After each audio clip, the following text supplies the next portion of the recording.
예, 예, 방금 소개받은 박은정입니다. 반갑습니다.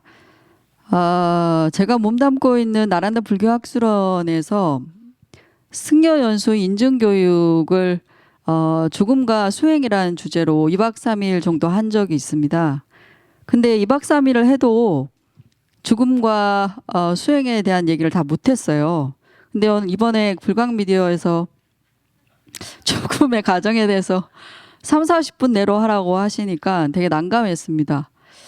예, 어쨌든 죽음의 과정에라는 주제에 또 조금 이제 국한되어 있기 때문에 중요한 부분만 여러분들에게 소개를 해드리겠습니다.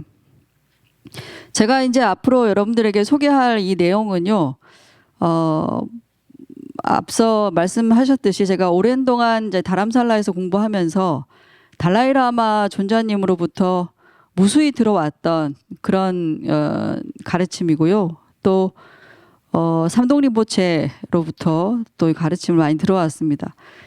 그래서 티베트 사회에서는 이제 죽음의 과정에 대해서는 좀 많이 알려져 있고 상식적인 내용입니다. 하지만 국내에서는 그렇게 자세하게 다루어지지 않고 있고, 물론 그 바르도 테톨이라는 티베트 사자의 서라는 책 굉장히 유명하지만 사실은 죽음의 과정을 좀 이렇게 알기 쉽게 전달하고 있지는 못한 부분이 있습니다.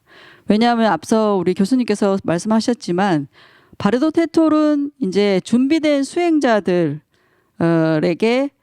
말하자면 리마인드 시켜주는 그런 역할을 하거든요. 기억을 상기시켜주는, 옆에서 이제 죽어가는 순간에 기억이 혼미해지기 때문에 그때 옆에서 읽어주면서 현생에 본인이 수행을 했기 때문에 그 기억을 다시 상기할 수 있는 거죠. 그런 사람들한테 사실은 효과 있는 그런 가르침입니다.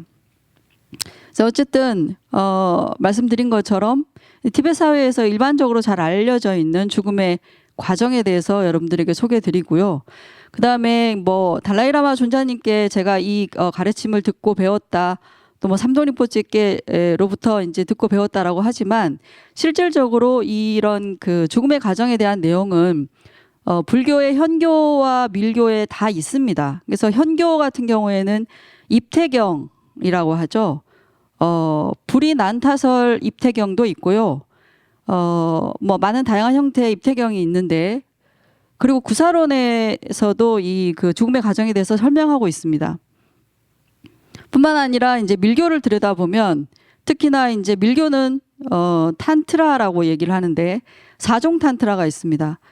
뭐 소작 탄트라, 행 탄트라, 요가 탄트라, 요가 탄트라라고 얘기하는데, 특히나 죽음의 과정에 관련해서 가장 자세한 내용을 밝히고 있는 것이 무상 요가 탄트라예요. 그래서 제가 앞으로 지금 설명드릴 그 내용들이 무상 요가 탄트라, 특히 뭐 구야산마자에도 있고요, 헤루카에도 있고 야만타카에도 다 있습니다. 그래서 밀교에 나오는 가르침들이기 때문에 조금은 사실 여러분들에게 전해드릴 때 조금 이렇게 망설여지는 부분이 있어요. 그러니까 밀교라는 것이 공개되지 않아야 되는 부분도 좀 있거든요. 그래서 그 경계의 지점에서 어쨌든 티베트 사회에서 보편적으로 상식적으로 많이 알려져 있는 내용들 정도로만 여러분들에게 전달을 해드리도록 하겠습니다. 죽음을 경험한 사람은 없습니다. 여기 모여 계신 모든 분들도 죽어본 적이 없죠, 우리가 이번 생에. 그래서 죽음이라고 하는 것은 보편적 경험 밖에 있습니다. 그래서 우리가 일반적인 범인의 입장에서는 알 수 없기 때문에 불교에서 얘기하는, 어떻게 보면 깨달은 견지에서 얘기하는 그런 정보들이 우리에게 많은 어떤 가르침을 줄 수 있기 때문에 우리가 불교에서 얘기하는 죽음에 대해서 좀 주목하는 것 같습니다. 어쨌든 불교 안에서 이 죽음이라는 주제가 굉장히 중요한 사안이에요. 예. 이거를 중간 거를 누르면 되나요? 예. 저쪽을 눌러야 하는 겁니다. 그래서 불교의 죽음을 얘기를 할 때 죽음을 특히 두 가지 특징으로 얘기를 합니다. 앞에 이제 우리 교수님께서도 말씀을 하셨는데요. 죽음의 필연성에 대해서 얘기합니다. 반드시 죽는다는 것이죠. 그래서 경전에서는 생자필멸이라고 얘기를 합니다. 태어난 것은 반드시 죽게 되어 있다. 그런데 이것이 이제 남의 죽음이 아니라 나의 죽음이 필연적이다라는 것을 얘기를 합니다. 그리고 또한 이제 죽음의 특징으로 하나 얘기하는 것이 죽는 시기의 불확실성이죠. 언제 죽을지 모르는 것이죠. 그래서 이것을 불교에서는 무상하다. 그러니까 여기서 무상하다라고 하는 것은 변화성을 얘기합니다. 그래서 죽음이라는 변화가 나에게 찾아올 것을 관찰하는, 사유하는 것을 죽음의 무상관이라고 합니다. 근데 이게 불교의 수행적 측면에서 굉장히 중요한 부분입니다. 왜냐하면 내가 반드시 죽는다는 생각과 그 다음에 언제 죽을지 모르기 때문에 그런 불확실성들에 대해서 관찰하고 사유하다 보면 어떻게 돼요? 이생에 대한 집착을 어느 정도 벗어낼 수가 있습니다. 그래서 이생에 대한 집착을 버려야지만 해탈에 대한 참된 구도심이 일어나게 되는 것이죠.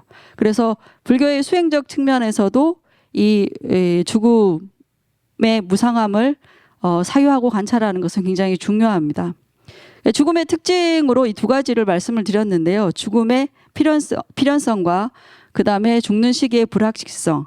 그러니까 우리가 반드시 죽는 것이고 나의 일로 일어나는 것이죠. 제가 오늘 기차를 타고 올라오면서 서울로 올라오면서 연락을 받았어요. 제가 아는 분이 어머니가 돌아가시지 않고 지금 임종 직전이라고 연락을 받았습니다. 그래서 어머니가 편안하게 마지막을 맞이하실 수 있도록 기도하겠다는 말을 남겼는데요. 이틀 전에도 제가 아는 분의 아버지가 돌아가셨다고 저한테 도움을 청하는 그런 연락을 받았습니다. 한 달에 몇 건씩 받아요. 그래서 저는 이 죽음이라는 주제가 굉장히 친근한데 어쨌든 여기서 말씀드린 것처럼 우리는 반드시 죽게 되어 있습니다. 100년 후에 여기 오늘 모이신 분들 아무도 안 계실걸요? 그렇죠? 예, 반드시 죽는데 이것이 나의 일이 되는 날이 온다는 겁니다. 그리고 문제는 그 시기를 알 수 없다는 거죠. 아까 교수님께서 내 죽음이 먼저 올지 내일이 먼저 올지 알 수 없다는 말씀하셨죠. 그렇습니다. 그래서 반드시 죽는 것이 나의 일이고 또 이것이 시기를 알 수 없다면 어떻게 해요? 죽는 것에 대해서 당연히 궁금할 수밖에 없는 것이죠. 그래서 대부분 사람들이 죽음에 대해서 관심을 굉장히 많이 가집니다. 좀 전에 교수님께서 굉장히 많이 팔린 책이 티베트 사자의 서라면서요. 그게 이제 죽음에 대한 내용들을 담고 있기 때문이죠. 그래서 삶의 본질을 탐구하는 불교적 입장에서 죽음이 삶의 일부이라는 것을 우리가 알고 그 다음에 죽음에 대해서 우리가 올바르게 이해하고 죽음을 직시하면 죽음을 의연하게 맞을 수 있겠죠. 그래서 어쨌든 그런 의미에서 이 죽음의 과정에 대해서 알 필요가 있을 것 같습니다. 근데 먼저 죽음에 대해서 얘기하기 전에 태어나는 과정에 대해서 말씀드릴 필요가 있습니다. 왜냐하면 죽음의 과정과 태어남의 과정이 별개의 과정이 아니기 때문입니다. 태어나는 과정에 대해서 말씀드릴 때 4가지 사생에 대해서 먼저 말씀을 드리겠습니다. 사생이라고 하는 것은 태어나는 방식을 말하는 건데요. 하나는 태생입니다. 태생은 이제 우리와 같은 인간이나 몇몇 동물들이 이 태생인데요. 부모의 정혈에 의지하여 태안에서 생을 받는 것을 의미합니다. 불교에서는 아버지의 정자와 어머니의 난자를 정혈이라고 표현합니다. 그래서 이 정자와 난자가 만나서 수정란을 이루는 것을 정혈이라고 부릅니다. 그래서 여기에 의지해서 태안에서 생을 받는 것을 태생이라고 부릅니다. 그 다음에 또 하나 다른 형태는 난생이 있습니다. 알에서 태어나는 것이죠. 그래서 습생은 습기에서 태어나는 것이고요. 그래서 알에서 태어나는 거는 여러분들이 잘 아실 겁니다. 습기에서 태어나는 거. 습기가 이제 주된 원인이긴 하지만 여기에 공기와 온기 이런 것들이 있어야 되겠습니다. 그 자연스러운 여러 가지 조건들에 의해서 태어나는 것이고요. 그 다음에는 화생이 있습니다. 화생은 호련이 태어나는 겁니다. 소련이 태어난다라는 것은 어떤 의미가 있냐면 카르마의 힘에 의해서 업력에 의해서 사지나 신체의 형성이 즉각적으로 일어나는 것을 의미합니다. 그래서 우리가 뭐 뿅 하고 태어나는 거죠. 그래서 여기서 화생은 성장과 노화가 없습니다. 그래서 지금 이제 제가 설명드리려고 하는 것은 바로 태생의 태생과 태생의 죽음에 대해서 말씀을 드리려고 하는 겁니다. 일단은 밀교적 관점에서 이제 말씀을 드리자면 이 하나의 생명체라고 하는 것은요 5가지의 오온으로 이루어졌다고 얘기를 합니다. 색온, 수온, 상온, 행온, 식온이라고 얘기를 하죠. 좀 더 쉽게 이제 말씀을 드리자면요, 색온이라고 하는 것은 물질입니다.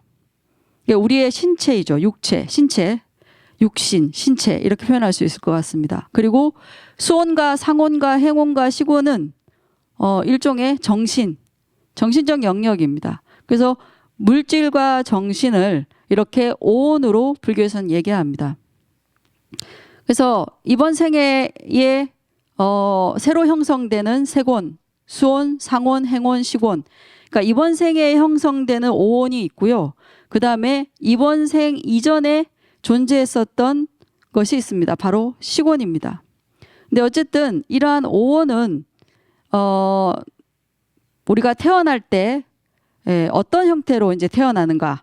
그러니까 처음에 아까 말씀드렸듯이 아버지의 정과 어머니의 혈, 부모의 정혈의 의식이 깃든다라고 표현합니다. 그래서 우리의 의식체가 전생부터 이어져 온 우리의 의식체가 부모의 정열에 수정란에 쑥 들어가게 되면 이번 생에 새롭게 형성되는 오온들이 형성되는 것이죠. 근데 이러한 우리의 신체는 육신은 지수, 화풍이라는 4가지 4대 요소로 이루어져 있습니다. 예, 그래서 이러한 그 4대 요소들은 지는 흙, 그 다음에 수는 물, 화는 불, 그 다음에 풍은 바람이라고 얘기를 할 수 있는데요.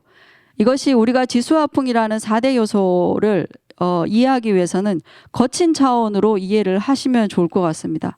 그러니까 실질적으로 이 4대 요소가 서로 화합을 이룰 수 있는 요소나 원소들은 아닙니다. 그러니까 방금 말씀드린 것처럼 거친 차원에서 이제 설명을 드리자면 예를 들어서 불이 막 일어나는 곳에 물을 쏟아부으면 불이 꺼지죠. 그리고 화기가 굉장히 세지면 물은 말라버리기도 합니다. 그리고 바람이 불면 흙이 흩어지기도 하고요. 그 다음에 흙이 지대가 견고하면 바람을 막기도 합니다. 그래서 이런 4대 요소는 서로 상충되는 그런 성질을 갖고 있어요. 본래적으로 이것이 서로 조화롭거나 보완적인 그런 성질이 못 됩니다. 그런데 우리의 육신을 구성하고 있는 이 4대 요소가 우리 육신 안에서 아무런 문제를 일으키지 않고 서로 상호작용을 하면서 보완하는 과정을 통해서 조화와 균형을 이루는 것은 바로 이 카르마 때문입니다. 아이고, 다시 잘못 눌러가지고요. 죄송합니다. 카르마 때문이죠. 업력 때문입니다. 그래서 이러한 그 4대 육신이라고 우리가 얘기를 합니다만 이런 4가지의 지수화풍에 의지해서 만들어진 것이 우리의 몸이다라는 것을 말씀드립니다. 그래서 이 중에서 가장 그 전으로 돌아가려면 어떻게 해야 되나요? 이게 잘못 돌아갔네요. 죄송합니다. 예. 지금 이제 제가 말씀드리려고 하는 것은 4대에 대한 설명을 좀 더 드리려고 합니다. 그래서 우리의 육신을 이루는 것이 이 4대인데요. 이 중에서 가장 중요한 것이 바로 풍대입니다. 풍대라고 하는 것은 우리가 뭐 바람으로 거친 차원에서 얘기하면 바람, 움직임을 일으키는 그러한 요소를 풍대라고 얘기합니다. 그래서 우리가 호흡하는 이 숨, 들숨, 날숨도 풍대이고요. 그 다음에 우리 몸에 들어가면 이것을 기라고 부릅니다. 그래서 몸에 있는 다양한 형태의 기가 있는데요. 그런 기들은 뭐 예를 들면 우리가 화장실에 가서 대소변을 배출하는 것도 이 기의 작용입니다. 그래서 밀어내는 거, 그 다음에 또 기침을 하거나 뭐 이런 등등의 다양한 몸에서 다양한 어떤 형태를 이루는 것이 이 풍대입니다. 근데 이 풍대가 가장 미세한 차원의 풍대가 있습니다. 그게 이제 가장 미세한 차원의 마음의 영역과 연결되어 있는 그런 풍대이죠. 어쨌든 이 풍대는 굉장히 다양합니다. 앞서 말씀드렸듯이 지대와 수대와 화대 같은 경우에는 입자의 거칠고 미세한 차이만 있어요. 그러니까 굉장히 거친 형태의 지대가 있고 굉장히 고온 입자의 지대가 있고 마찬가지로 수대나 화대도 마찬가지입니다. 거친 입자에 물의 입자가 있고 그 다음에 아주 미세한 고온 그런 물의 입자, 그 다음에 불도 마찬가지입니다. 그런데 풍대는 성격이 달라요. 다양한 형태의 그런 풍대가 있습니다. 그래서 그것을 뭐 현대에서는 파동으로 얘기하기도 하고요. 그 다음에 에너지의 차원으로 얘기합니다. 그래서 우리의 몸에는 파동의 형태 혹은 에너지 차원의 형태 등등의 다양한 그런 풍대가 있습니다. 그래서 이 풍대를 여러분들이 반드시 좀 기억을 하실 필요가 있습니다. 이 풍대가 죽는 과정에서 다양한 어떤 작용을 하기 때문입니다. 자, 그래서 지금부터 그러면 죽음의 과정에 대해서 설명드리도록 하겠습니다. 죽음의 과정을 요약해서 말씀드리면 25가지의 요소의 해체라고 보시면 됩니다.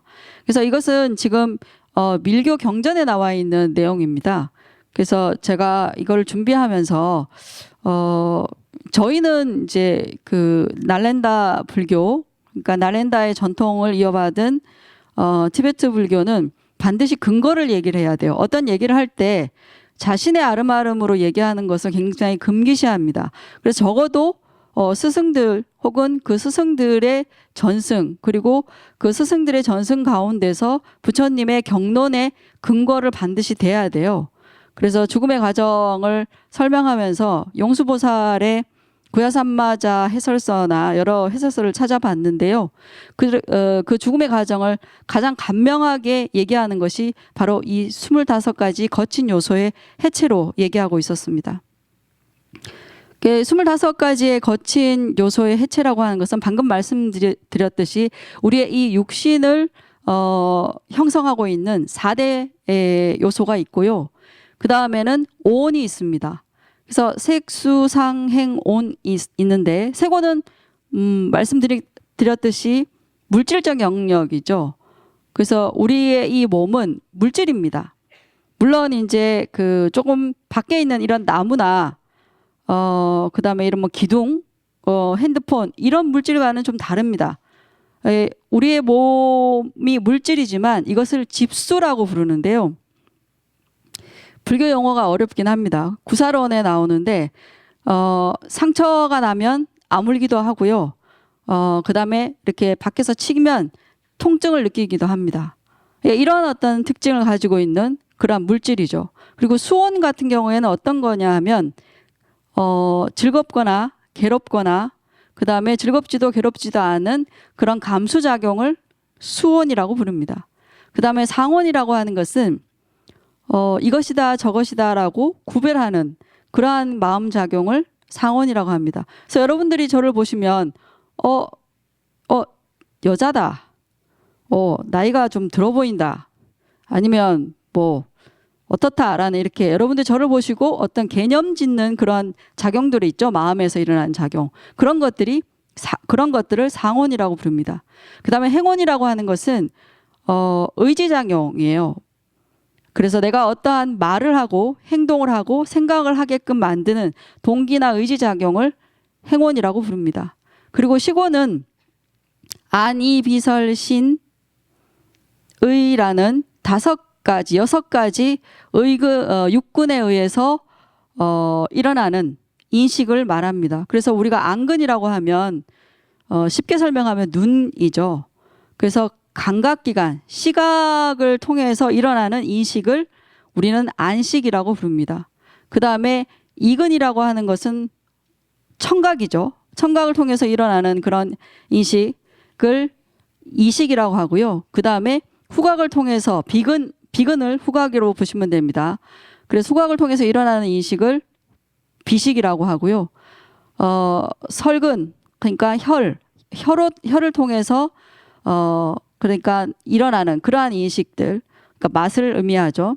그런 인식들을 설식, 그 다음에 신식 같은 경우에는 촉감, 촉각이죠. 촉각을 통해서 인식되는 것을 신식이라고 하고요. 그 다음에 마음에서 이런저런 생각이 떠오르는 것, 예, 그런 것들을 의식이라고 부릅니다. 그래서 그러한 6가지의 육식을 바로 육식이 식온입니다.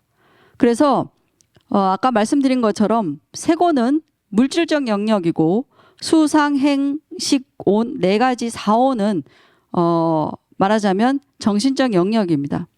자, 이러한 것들이 오온이고요. 그 다음에 육근은 방금 설명을 드렸습니다. 그래서 앞에 5가지는 5가지 감각기관이고요. 마지막 의근은 우리의 마음이죠. 의근은 마음을 뜻합니다. 그 다음 보실까요? 오경입니다. 오경은 형상, 색, 그 다음에 색성, 향, 미, 촉이라고 하는데요. 형상과 소리와 냄새와 맛과 촉각, 오경이 있고요. 그 다음에 마지막은 오지라고 합니다. 오지는 대원경지, 평등성지, 묘관찰지, 성소작지, 법계 체성지라고 합니다. 이 오지는 부처님의 경지에 있는 지혜가 아닌가라고 생각하실 수 있는데요. 티베트 불교에서는 이러한 부처님의 경계에 있는 오지의 근원이 우리에게도 본래 갖춰져 있다고 봅니다. 그래서 이 25가지가 해체되는 과정을 바로 과정이 죽음의 과정이다 라고 그렇게 설명하고 있습니다. 예.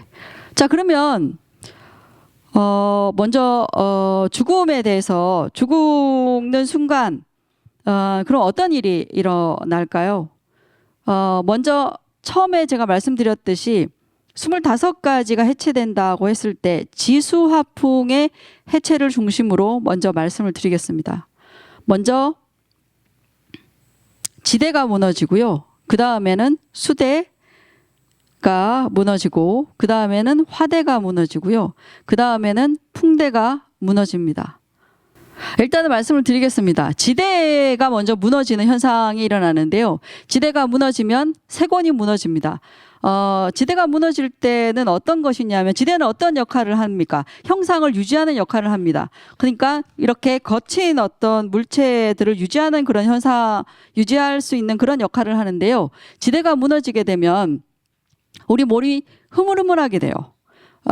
그리고 땅으로 꺼지는 듯한 그런 느낌이 옵니다. 그 다음에 색온이 무너지게 되면 몸에 있는 그런 그 안색이나 이런 것들이 바뀌게 되는 것이죠. 그리고 지대가 무너질 때 안근이 무너진다고 얘기합니다. 안근이 무너진다고 하는 것은 시각을 상실하게 돼요. 그리고 눈을 이렇게 깜빡깜빡 거릴 수 없습니다. 그래서 눈을 이렇게 뜨고 계시죠. 돌아가실 때. 그러면 지대가 무너지고 있는 순간입니다. 그래서 그렇게 확인하시면 됩니다. 그리고 색이라는 경계가 무너진다는 것은 형상을 볼 수가 없습니다.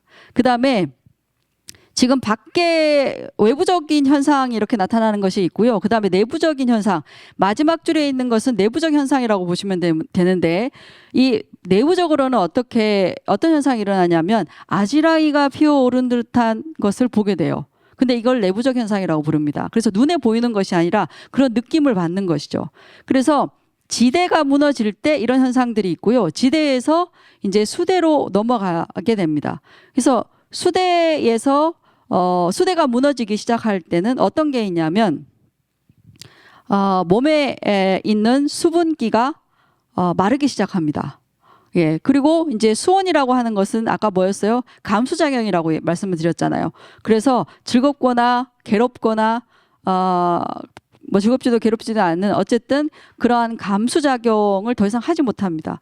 그래서 수온이 해체된다라고 하는 것은 그런 의미가 있고요. 그 다음에 또 수대가 무너질 때 이근, 청각이 더 이상 들리지 않습니다. 예, 이근이 무너집니다. 그래서 이게 소리의 경계가 더 이상 존재하지 않는 거죠. 그리고 내부적으로는 어떤 느낌을 받느냐 하면 연기가 피어오르는 듯한 그런 느낌을 받습니다. 그 다음에 수대에서 이제 화대로 해서 이제 화대가 무너지기 시작하면 어떤 것이 있냐면요. 몸이 으슬으슬 춥고요. 그 다음에 상원이 무너지게 됩니다. 상원이라고 하는 것은 구별하는 것이죠.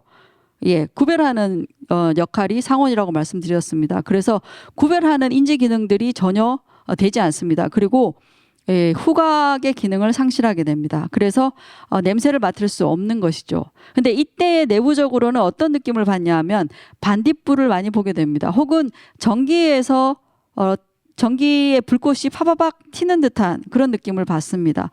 또 하나는 여기에서 특별하게 이제 느끼는 것들은 호흡을 하는 것이 조금씩 힘들어지기 시작합니다. 왜냐하면 화대에서 이제 풍대로 무너지기 때문입니다.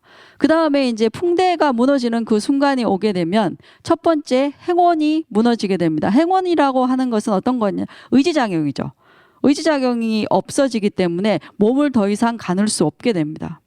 그리고 이제 설근과 신근, 그러니까 미각과 촉각의 어떤 기능이 모두 상실됩니다. 그리고 당연히 그것이 상실됐기 때문에 맛이나 촉감을 느낄 수가 없는 것이죠. 그리고 내부적으로는 어떤 현상을 느끼게 되냐면 촛불이 막 꺼질 듯하게 타오르는 듯한 그런 느낌을 받습니다. 네, 어쨌든 여기까지가 거친 4대가 무너지는 그런 과정이고요. 거친 4대가 무너지고 나서 아까 말씀드렸듯이 풍대를 기억하라고 말씀을 드렸습니다. 풍대는 거친 풍대와 그 다음에 미세한 풍대로 나눠집니다.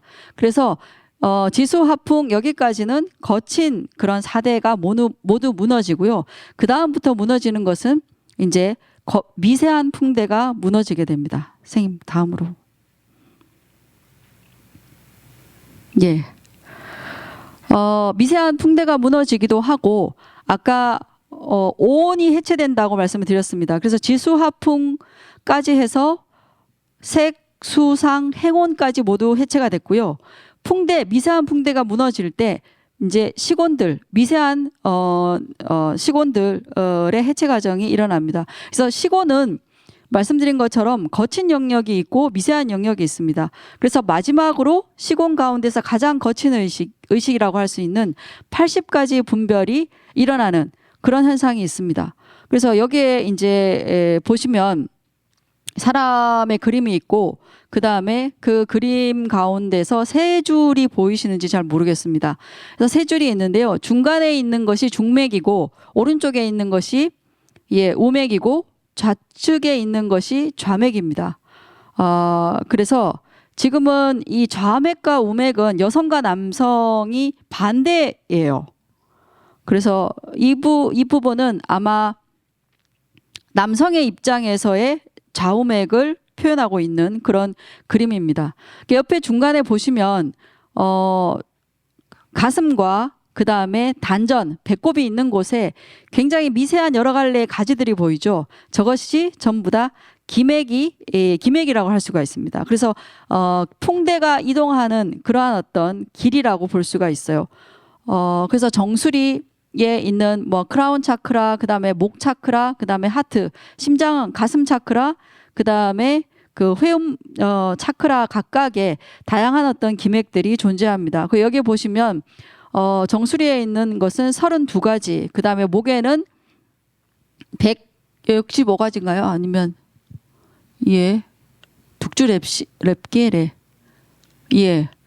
이고요. 그 다음에 가슴에는 8가지가 있습니다.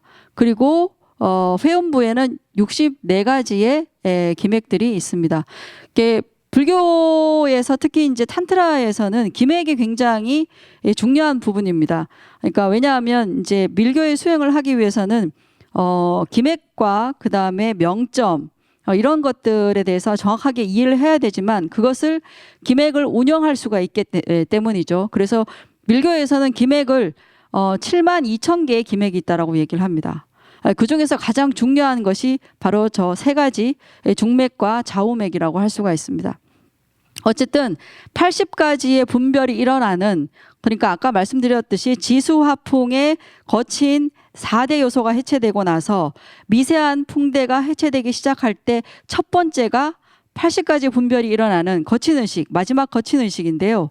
이러한 거친 의식이 일어날 때 몸에 있던 모든 기가 심장 쪽으로 몰리게 됩니다. 그래서 저 심장에 있는 중맥 쪽으로 이동하게 되는 것이죠. 그때 일어나는 내부적인 현상은 이제 더 이상 외부에 거친 그런 현상들은 있지 않습니다. 이때 내부적으로 일어나는 그런 현상들은 등불을 켜놓은 것 같은 그런 어떤 느낌을 받습니다. 여기까지가 이제 거친 의식이고, 그 다음부터는 미세한 의식으로 또한 해체됩니다. 이것은 미세한 의식의 해체라고 말씀드릴 수도 있고 미세한 풍대의 해체라고도 말씀드릴 수 있습니다. 그래서 이것을 티베트 말로 낭화체와 토바 외셀이라고 얘기를 합니다. 자세하게 설명을 드리겠습니다. 다음으로 넘어가 주십시오. 자, 여기 보이는 것이 아까 좌우맥이 조금 바뀌었는데요. 이것은 여성의 몸의 좌우맥입니다. 그래서 여성의 좌맥은 흰색이고요. 남성은 붉은색이겠죠. 이렇게 위치가 다릅니다. 그래서 어쨌든 여기에 보이시는 것처럼 맨 처음에 그 80가지의 분별이 일어났다가 80가지 분별이 사라지는 것은 80가지의 그런 풍대가 해체되면서 80가지 분별이 사라집니다. 사라지면서 어떤 현상이 일어나냐 하면요. 여기 좌우맥에 있는 기가 위쪽으로 상승하게 됩니다. 그 기가 위쪽으로 상승하게 되면서 저 꼭대기에 보면 이렇게 뚫려 있는 중맥이 보이실 겁니다. 중맥이 있죠. 정수리에 있는 중맥. 그쪽으로 좌우맥에 있던 기가 위쪽으로 올라가서 최상단의 중맥으로 다 흘러 들어가게 됩니다. 그렇게 되면 정수리에 있는 백색 명점, 그것을 빈두라고 얘기하는데요. 그것이 심장 쪽으로 내려오게 됩니다.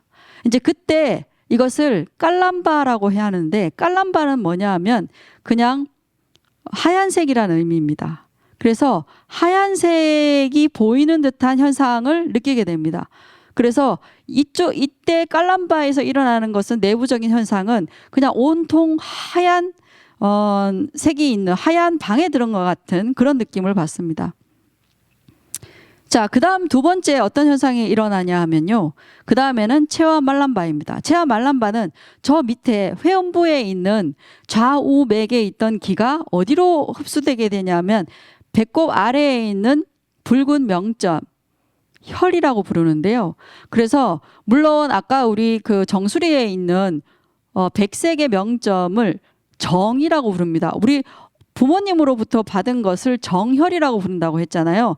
그래서 이 정은 우리 몸의 곳곳에 다 우리의 몸에 이 정이 있습니다. 그런데 이것의 어떤 핵심이 되는 어떤 장소는 바로 정수리예요. 그리고 우리 몸에 피가 다 돌고 있지만 이 피의 본질을 나타내는 핵심 명점은 바로 배꼽에 있습니다. 배꼽 아래에 있습니다. 그래서 그것을 붉은 명절 혹은 혈이라고 부르거든요. 혈의 본질이죠. 그래서 저러한 붉은 명점이 어디로 옮겨가냐 하면요. 심장 쪽으로 옮겨가요. 그러니까 어떤 식으로, 그러니까 아래에 있는 좌우맥에 있던 기가 맨 아래에 있는 중맥으로 들어가고, 마찬가지로 그러한 현상으로 인해서 배꼽 아래에 있던 피의 본질인, 혈의 본질인 붉은 명점이 심장으로 올라가게 됩니다. 그러면 내부적으로 어떤 현상을 느끼게 되냐면 모든 것이 붉게 느껴집니다. 그래서 굉장히 빨간 노을이 있는 곳에 가 있는 듯한 그런 느낌을 받습니다. 그것이 두 번째 미세의식 말람바의 현상입니다. 그 다음 넘겨가 주시죠. 자, 그렇게 해서 위에서 밑으로 내려온 것은 뭐가 있었습니까? 그러니까 백색의 명점이, 정이라고 불리는 백색의 명점이 가슴으로, 심장으로 내려왔고, 그 다음에 배꼽에 있던 붉은색의 명점이 또 심장 쪽으로 올라갔죠. 이것이 만나는 지점이 있습니다. 그래서 그 만나면서 심장 안에는 불계명점이라는 것이 있어요. 불계명점이라는 것이 아까 맨 처음에 제가 태어남의 과정을 잠깐 설명드렸던 이유가 처음에 어머니의 부모의 정혈에서 의식이 들어가거든요. 부모의 정혈에서 의식이 그러니까 전생에 있던 혹은 아까 뭐 바르도 그러니까 중음신으로 있던 중음신의 의식체가 그런 부모의 정혈에 의식이 쑥 들어가게 되면 그 자리에 첫 번째 심장이 생기게 되는데요. 그 처음 시작이 바로 시작을 불계명점이라고 합니다. 불계명점은 어머니와 아버지의 정혈에 핵이 들어있는 곳이에요. 그래서 그것을 불계명점이라고 그러는데 왜 불계라고 부르냐 하면 파괴되지 않는다는 뜻이 있어요. 괴자가. 그래서 불계명점인데 그 불계명점에 의식이 들어가는 것이죠. 그래서 의식이 들어가서 그때부터 이제 몸이 이생의 몸이 이제 형성되기 시작하는 건데요. 죽음의 순간에 말하자면 이러한 불계명점에 위에 있던 흰색의 백색의 정과 아래에 있던 붉은색의 혈이 만나서 이거 두 개가 합쳐지면 바로 체와낙람바라고 해서 온통 깜깜한 느낌이 드는 그런 현상을 맞이하게 됩니다. 그것이 세 번째 미세의식으로 들어가는 것이죠. 그렇습니다. 그리고 나서 이 체와낙람바라 그래서 온통이 까만 그런 흑색이 있는 듯한 깜깜한 밤이 되는데 이때 어떤 현상이 일어나냐면 혼절하게 돼요. 대부분의 사람들은 혼절하게 됩니다. 왜 혼절하느냐? 혼절하는 이유는 뭐냐 하면 실질적으로 풍대라는 것이 이제 몸속에 들어오면 기라고 표현을 할 수가 있는데요. 우리가 어떠한 것을 인식하는 것은 거친 의식입니다. 그래서 이런 인식하는 거친 의식은 반드시 풍대가 있어야 돼요. 그런데 아까 거친 풍대가 모두 사라졌기 때문에 의지할 만한 풍대가 없는 거예요. 기가 없는 거예요. 그래서 의지할 만한 기가 모두 소멸됐기 때문에 인식을 하지 못하는 겁니다. 그래서 깜깜한 느낌이 오자마자 얼마 지나진 않아서 모든 거친 풍대가 사라지고 그로 인해서 혼절하는 현상이 일어나게 됩니다. 그 다음에 어떻게 되냐면 거친 의식이 모두 없어지죠. 그리고 가장 미세한 의식 바로 치와외세엘이 드러나게 됩니다. 현행하게 됩니다. 그것을 광명이라고 부르는데요. 주관과 객관의 구별이 사라진 투명한 빛의 영역으로 들어가게 되는 것이죠. 이것을 불교에서 말하는 죽음이라고 합니다. 그래서 보통 아까 지수화풍이라고 해서 풍대에서 호흡이 모두 끊겨요. 그래서 지수화풍 할 때 풍대가 무너지게 되면 의학적으로 사망했다라고 이렇게 의사가 사망 선고를 내릴 겁니다. 하지만 그때 불교의 입장에서는 죽지 않았어요. 이제 거친 사대가 무너졌지만 미세한 풍대가 남아있고 그 다음에 미세한 의식의 해체가 시작되는 거기 때문입니다. 그래서 방금 말씀드린 것처럼 이러한 과정을 거쳐서 미세한 의식들이 해체되고 마지막에 우리가 가지고 있는 마음 가운데서도 지극히 미세한 의식, 그것을 광명이라고 부르는데 그러한 광명의식이 드러나게 될 때 그 이후에 죽음을 맞이하게 됩니다. 광명의식이 현행될 때 드러났다고 해서 즉각적으로 죽느냐 그런 건 아닙니다. 그 속에서 머물 수 있습니다. 그런데 어쨌든 여기서 죽음을 맞이함이라고 제가 쓴 것은 광명의식이 현행돼야지만 그 이후로 죽음을 맞이하기 때문입니다. 그 뒤에 좀 보여주시겠습니까? 예, 치와외셀을 죽음의 광명이라고 이렇게 부릅니다. 그러니까 치와외셀이라는 말을 한국어로 번역한 것이죠. 그래서 이것을 또 다른 말로 원초광명이라고 부르기도 하고요. 그 다음에 정광명이라고 부르기도 합니다. 원초광명이라고 하는 이유는 시작을 알 수 없을 때부터 지속되어 온 과거에서 현생으로 수많은 생을 통해서 계속 지속되어 왔고요. 그리고 다음 생에도 또한 지속될 그런 마음이기 때문입니다. 그리고 이것을 정광명이라고도 부릅니다. 그래서 가장 미세하고 순수한 의식이기 때문에 정광명이라고도 부르기도 하죠. 그래서 어쨌든 이것이 죽음의 광명인데 밀교에서 하는 여러 가지 다양한 행법들이 있습니다. 여러분들이 뭐 밀교가 부처님의 가르침이 이다 아니다라는 것은 논외로 하고요. 밀교에서 얘기하고자 하는 것은 이 정광명과 원초광명을 현행시키는 것, 드러내는 것이 밀교의 가장 핵심적인 부분입니다. 왜냐하면 이런 원초광명이나 정광명이라고 하는 이런 가장 미세하고 순수한 의식 상태에서 수행을 하게 되면 현교에서 얘기하는 우리가 가지고 있는 일반 의식, 현재 의식에서 공부하는 것과 차이가 틀립니다. 그러니까 우리가 예를 들어서 현재 의식 가운데서도 굉장히 고요하고 말하자면 거친 그러한 마음들이 좀 사라지고 굉장히 평온하고 고요한 의식 속에서 우리가 무언가를 사유하고 혹은 집중할 때 달라지잖아요. 그런 것처럼 밀교에서 얘기하는 이런 가장 미세한 차원의 정광명이나 원초광명을 현행시키게 되면 그런 상태에서 수행을 하게 되면 현교에서는 3대 아승직업이 걸리는 성불이 3생 또는 한 생으로 성불을 할 수 있는 것이 가능해지죠. 예, 그래서 이 원초광명과 정광명이 사실은 어떤 밀교 수행의 핵심이라고 볼 수가 있습니다. 그런데 이것을 수행을 통해서 현행시킬 수는 있는데 이것이 실질적으로 우리에게 현행되는 것이 바로 죽음을 통해서죠. 그래서 죽음이 굉장히 공부할 수 있는 특별한 순간입니다. 기회입니다.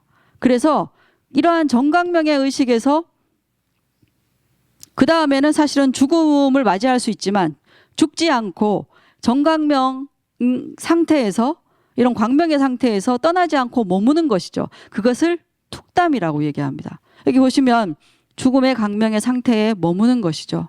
그래서 달라이라마께서 그런 얘기를 한번 하셨어요. 법회 시간에, 법문 시간에 죽음이 너무 기대된다 그러시는 거예요. 그리고 되게 유명한 이야기가 있습니다. 티베트 수행자들 중에 어떤 수행자가 막 지붕에 올라가서 자기 옷을 벗어서 막 이렇게 돌리는 거예요. 그래서 왜 그러냐 그러니까 나 3일 후에 죽어. 신나는 거예요, 죽음이. 그래서 티베트 수행자들에게 이 죽음이라는 것은 굉장히 특별한 수행을 할 수 있는 절호의 기회입니다. 그래서 이러한 툭담을 이용한 수많은 수행자들이 있습니다. 링림포체인데요. 툭담의 상태라고 하는 것은 아직 죽음에 이르지 못했어요. 그러니까 툭담에서 말씀드린 것처럼 죽음의 광명에서 머물다가 아까 불계 명점에서 그 의식이 빠져나가면 이제 죽음이거든요. 영육이 분리되는 거니까요. 죽음인데 툭담을 계속 하고 있으면 죽음 광명에서 머물고 있는 거죠. 머물고 있는데 그때 일어나는 현상은 시신이 썩지 않습니다. 그리고 기온이 유지됩니다. 그러니까 몸의 체온이 유지됩니다. 링림포체께서는 1983년도에 돌아가셨는데 13일 동안 시신이 썩지 않았어요.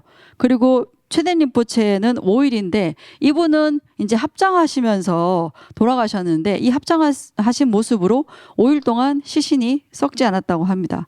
그 다음 볼까요? 롭상텐진이라는 불은 막 여기 뭐 꽂아 놓고 있죠. 이게 왜 그러냐 하면 툭담에 대해서 관심을 갖게 된 서구의 과학자들이 있습니다. 그래서 이러한 특별한 현상들을 과학자들이 이제 조사하고 실험하기 위해서 많은 수행자들이 죽은 후에 이런 뭐 장치들을 연결한 그런 모습입니다. 그래서 롭상 땐진 스님은 2013년도에 돌아가셨는데 5일 동안 시신이 썩지 않았고요. 그 다음에 롭상 니마는 21일 2008년도에 돌아가셨고요. 그 다음에 롭상 체링 이분은 최근에 돌아가셨어요. 2020년이죠. 이분은 2020년입니다. 그 다음 장 보실까요? 그 다음에 이분은 2020년 7월 14일인데 이분도 28일 정도 툭담에서 머무셨는데 이분이 굉장히 유명해진 이유가 뭐냐면 대만에서 돌아가셨어요. 그래서 대만에 계신 모든 이제 의사들 그다음에 과학자들이 모여가지고 저기 보시면 체온을 재는 그런 모습입니다. 그래서 아마 37도, 6도인가 7도를 유지하셨고요. 28일 동안. 예. 그리고 뭐 이렇게 꽂아서 넥파의 어떤 움직임도 감지가 되고 예, 특별한 그런 모습들을 볼 수 있었습니다.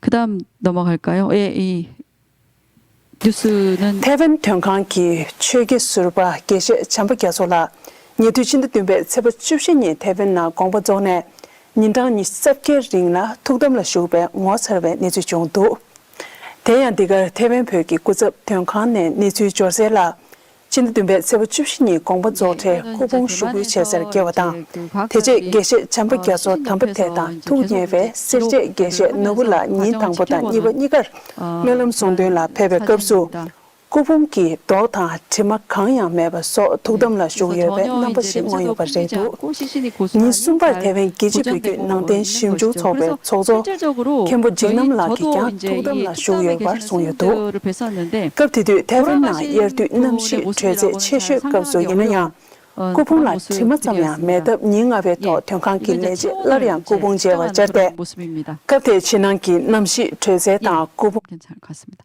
그 다음에 이후에는 겐든 체링이라는 분은 37일간 툭담에 머무셨습니다. 그리고 이제 게시톱겔라는 제가 다람살라에 있을 때 굉장히 제가 많이 의지했던 스님이신데요. 9일 동안 예 시신이 썩지 않았습니다. 이분은 이제 그냥 그야말로 자탈인망, 선정의 자세를 하시면서 그대로 시신이 부패되지 않는 상태를 유지했죠. 제가 이제 보여드린 분들은 겔록파 스님들이세요. 그래서 겔록파뿐만이 아니라 까규나 아니면 닉마파에도 많은 이적들을 돌아가시는 이 순간을 수행의 기회로 삼아서 많은 공부를 하시는 분들이 계실 거라고 봅니다. 근데 보통 이제 그런 게 있어요. 티베트 불교는 굉장히 교학이 발달했고 수행은 별로 하지 않는다라고 하지만 마지막에 이분들의 이러한 모습을 보면 과연 수행이 없다라고 말할 수 있을까 하는 생각이 듭니다. 티베트에서는 수행자들이 수행한다는 표시를 절대 안 내요. 그래서 여담으로 말씀드리자면 다람살라의 저작거리에 아주머니들이랑 농담하던 톡을 수행하시는 스님이 계셨는데 그 스님이 수행자라고 아무도 생각을 못했거든요. 근데 돌아가시면서 굉장한 이적을 보입니다.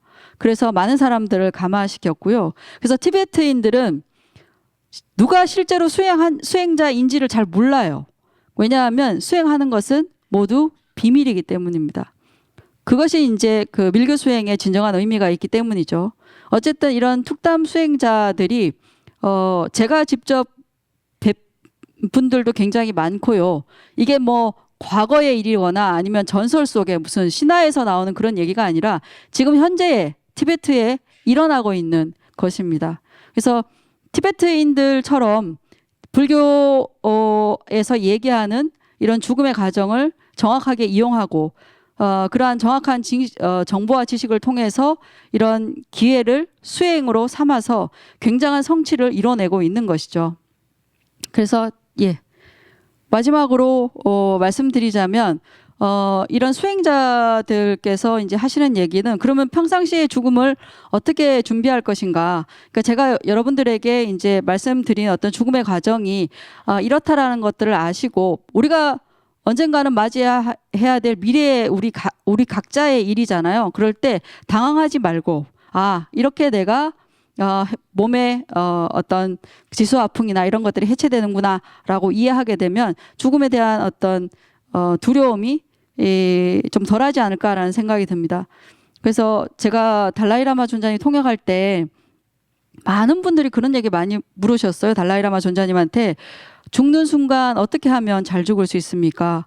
라는 질문을 굉장히 많이 하셨어요. 근데 달라이라마께서 들어보시더니 죽을 때 특별하게 뭐 획기적으로 어떻게 해서 뭐 달라질 건 없다.